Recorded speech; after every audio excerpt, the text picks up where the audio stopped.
এখন একটা hot topic হয়ে গেছে কিং অফ দ্য রিং আর কুইন অফ দ্য রিং। হ্যাঁ, নাইট অফ চ্যাম্পিয়ন্সের পোস্টার তো বেরিয়েছে, আর পোস্টারে রোমান রেন্স আর কোডি রোডস দুজনেই রয়েছে, না আরও অনেকে রয়েছে, কিন্তু কিং অফ দ্য রিং কে জিততে চলেছে? যে জিতবে সে কি তাহলে রোমান রেন্সকে ওয়ার্ল্ড হেভিওয়েট টাইটেলের জন্য সামার স্ল্যামের মেন ইভেন্টে ফেস করবে? না, একটা মেন ইভেন্ট যদি ব্রক লেসনার আসে সে তো নিয়ে চলে যাবে, মানে নাইট 2টা।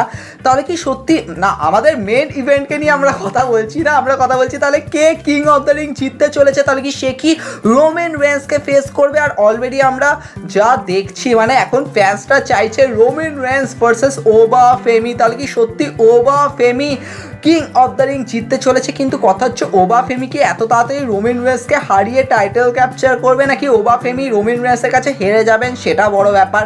অপরদিকে অনেকে বলছে ব্রন ব্রেকারও তো কিং অফ দ্য রিং জিততে পারে, আর ব্রন ব্রেকার আর রোমান রেন্সের সেটা হবে সামার স্ল্যামে। সেথ রলিন্সও তো টার্গেট করবে, সেথ রলিন্সও কি তাহলে কিং অফ দ্য রিং জিততে পারে? কিচ্ছু বলা যাচ্ছে না।